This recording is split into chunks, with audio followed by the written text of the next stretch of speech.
I mean, it's like that very first cell phone with the black and white screen that can only display those like numbers, and it just didn't do much. But there was enough in there. You're like, I can make a call. That's cool. And at the time, that seems great. And then it took us, I don't know how long from that, but many decades from that to the iPhones we have today. And the thing we have today is incredible.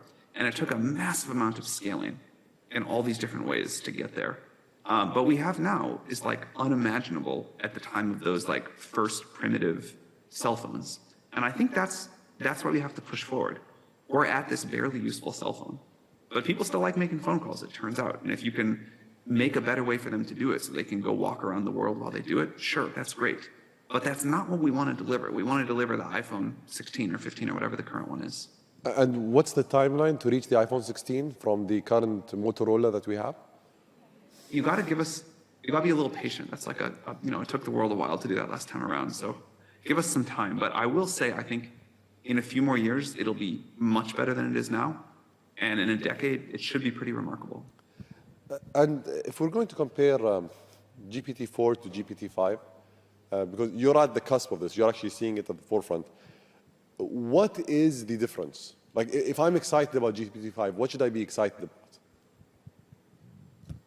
I was sort of laughing a little bit because this is going to sound like an annoying answer, but I think it is the important part. It's going to be smarter. There are all of these other things, we can talk about. It'll be better at these kind of tasks. It'll be multimodal. It'll be faster. Who knows what. But the thing that I think really matters is it's going to be smarter. And this is a bigger deal than it sounds, right? Because what makes these models so magical is that they're general. And so if it's a little bit better, if it's a little bit smarter, that means it's a little bit better at everything. And the thing that I think is most exciting is it's not like this model is going to get a little better at this task and not really better at these, or, it's not that. It's because we're going to make the model smarter, it's going to be better at everything across the board. Have you watched the movie Freaky Friday, where these two people switch places? I've heard of it, but I haven't watched it. So the thesis or the idea of the movie was two people switched places. They moved into different bodies, and they lived each other's lives. Let's assume today is Freaky Tuesday, and you become the Minister of Artificial Intelligence of the UAE. If you were going to take one regulatory decision for this country, knowing what you know, seeing what you see, what would you do? Does that mean you have to take my job for a day? I would love to do that, just for a day. You have fun with that. It's not as easy as it looks. No, I know it's very hard, but I'd love to experience it. That'd be great. Anytime you want to switch, I will greatly look forward to that. What I would do, that was a curveball, by the way. No. It's a really thoughtful question. I'm trying to give a thoughtful answer. I think what I would do is try to, and I know you've done some work in this direction, and I really appreciate it, but I would try to find a way to create more of a regulatory sandbox where people could experiment with this technology and be able to figure out sort of like imagine, whatever you want to call it, what the world could look like. And then I would try to see what makes sense and what doesn't, and write the regulation around that. I think it's very hard. I think we have to try, and we're going to anyway, but I think it's very hard to get all of the regulatory ideas right in a vacuum. And if there was a sort of a contained way that I could find a way to like give people the future and let them experiment with it, and then see what made sense, what went really wrong, what went really right, and write the regulation around that. That seems like an interesting experiment. So I have great news. We already have a platform here called the Reg Lab that does that. The only issue is, I think it hasn't proliferated yet to be truly global. One thing that I think we should do is actually look at how we can take it to the next level and use a specific use case there for AI rather than just broad technologies, right? Can I change my answer? I thought more. You can change your answer 100 times. Go on. I still think that's a good thing to do, but since I only have one day, a better thing to do. Okay.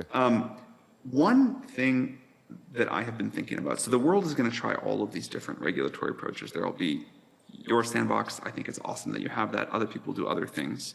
But we are going to, and I think that's actually really good, but we are going to need, I believe at some point, some sort of a global system. The example that I've given in the past is the IAEA, the International Atomic Energy Agency, for what happens with the most powerful of these systems, because they will have truly global impact. And what sort of auditing, what sort of safety measures do we want in place before you can deploy like a super intelligence, or however you want to call an AGI. And I think for a bunch of reasons, the UAE would be so well set up to be a leader in the discussions around that. I would like host a one-day conference with leaders from around the world to brainstorm about that. Consider it done. We'll do it. Okay. Thank you. I'd love to come. I'd like to just move on to the regulatory issue. So I remember the first time we had this conversation on artificial intelligence or regulating AI, the dangers, the opportunities was, if I'm not mistaken, was it 2017 that we met in LA when Yes. you hosted that? Or 16. Either 16 or 17, one of those years. And we were having a discussion, and you actually put forward a vision for AI that's going to change the world alongside Elon Musk and a few others. And you also mentioned some of the dangers. There are a lot of efforts today on regulation. There are efforts by the UN, there are efforts by the G20, by the G7, and others. In terms of these efforts, are they hitting the mark, you think?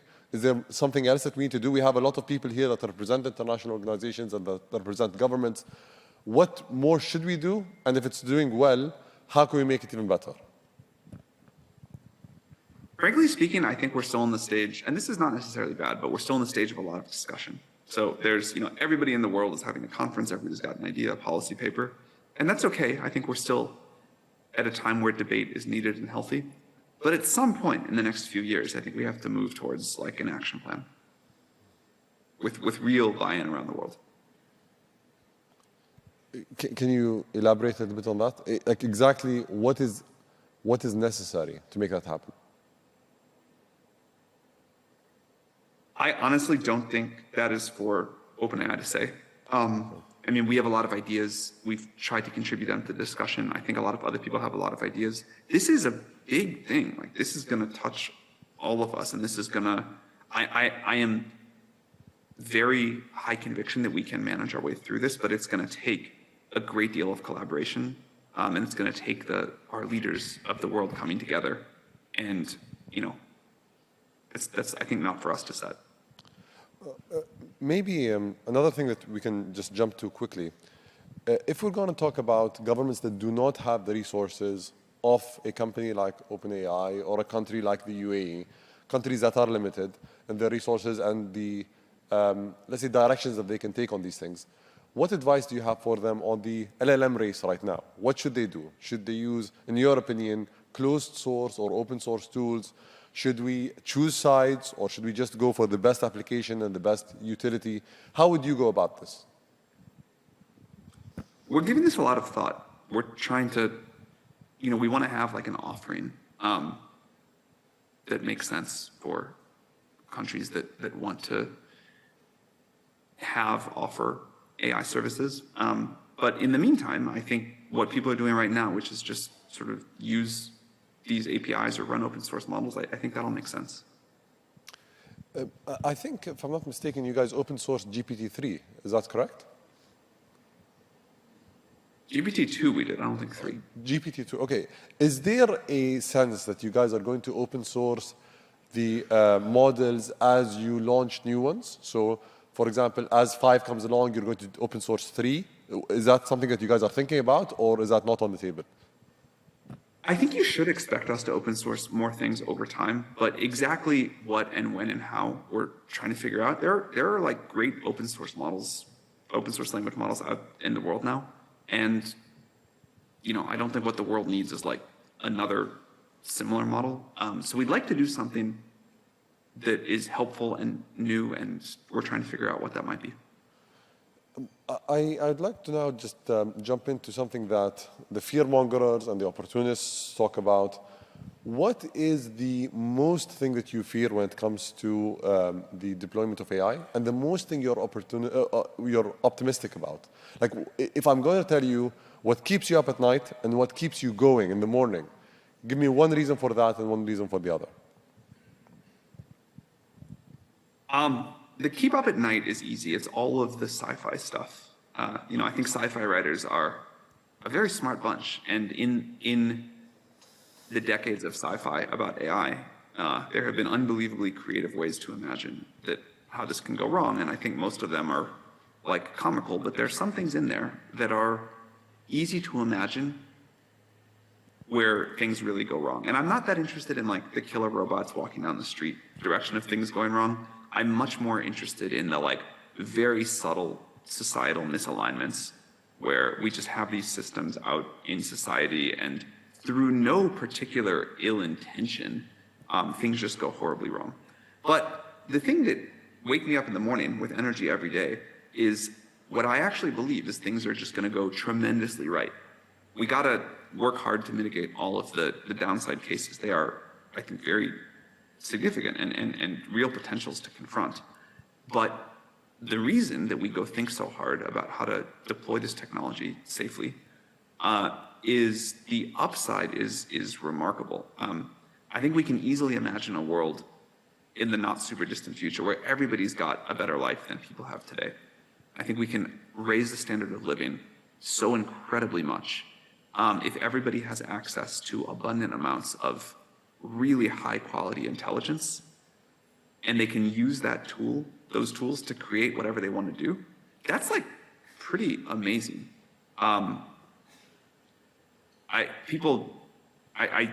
This is like kind of how I think about it, but people are like, oh, that doesn't make any sense. I'm going to say it anyway.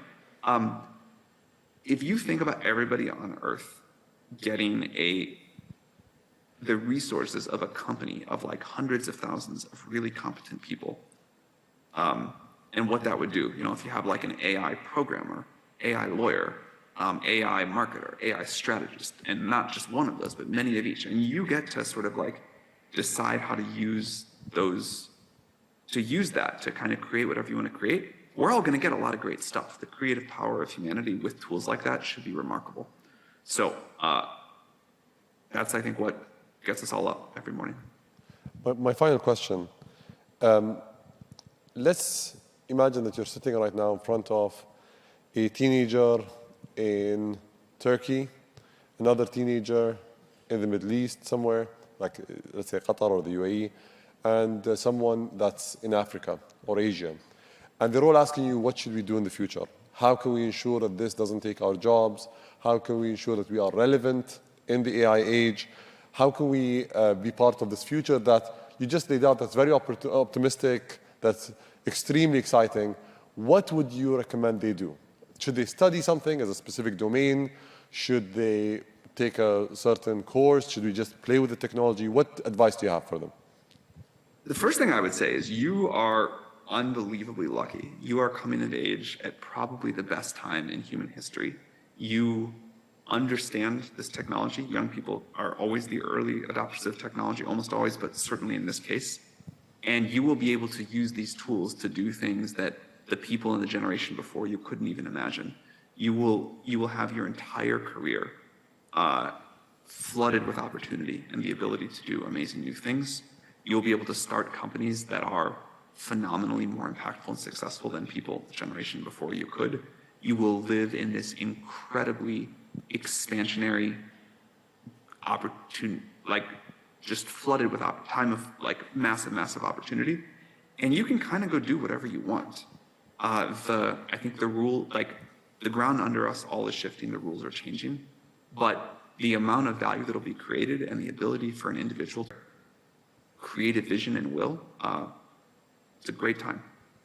Thank you so much, Sam, for your time, for your insights, and we look forward to seeing you here in person in the coming cycles. Thank you. Look forward to coming back soon. Thank you.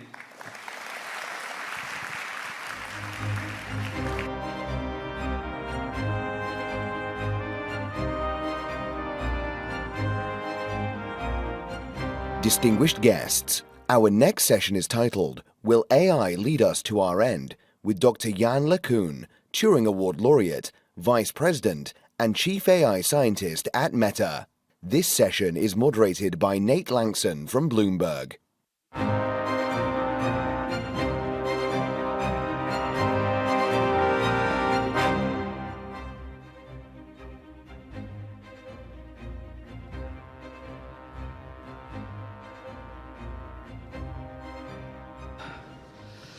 Good morning, everybody. It's my very great pleasure to be here moderating this session with one of the world's foremost AI pioneers, Dr. Jan LeCun, Chief AI Scientist at Meta. And as a slight spoiler alert to answer the question posed by this session's title, the answer will be no. That is what I anticipate this is what we'll probably be concluding. Now, interestingly, on this stage yesterday, the CEO of NVIDIA, Jensen Huang, said that one of, if not the most significant moments over the last year in AI was the release of Llama 2, the open source model from Meta, and also Falcon family developed here in the UAE. So can you talk to us, Jan, about open source AI? Why is open source the way forward from a security and innovation perspective? So there's going to be a future, not very far in the future, where all of our interaction with the digital world are going to be mediated by AI systems. We already see this with companies putting out basically replacement for search engines that are backed by AI systems. And so in this future, if all of our digital diet is mediated by AI systems, there's going to be a need for a very wide diversity of AI systems that cater to different languages, different cultures, different value systems, different centers of interest. And it can't be produced by a small number of companies on the west coast of the US or any single country. So essentially, AI tools, assistants, will become kind of a repository of all human knowledge. And it's going to be a kind of infrastructure. And the history shows that infrastructure software always ends up being open source because it's more secure, it's more customizable, it enables the creation of an ecosystem on top of it. And so the entire infrastructure of our communication systems, the internet, even our cell phones, software stack for the communicating with cell phone towers, it's all open source for very good reasons. It's not by design, it's really that the market forces that push it. So there's a similar phenomenon which is definitely happening now in the last few months that Llama 2 has been available and more open source LLMs have been available, that people are using those open source models and customizing them for vertical applications in businesses, but also training them for particular types of languages or cultures. And so it's a necessity. We need it. We need free and diverse AI platforms for the same reason that we need free and diverse press. So we don't have a single opinion coming to us from AI. Yeah. And how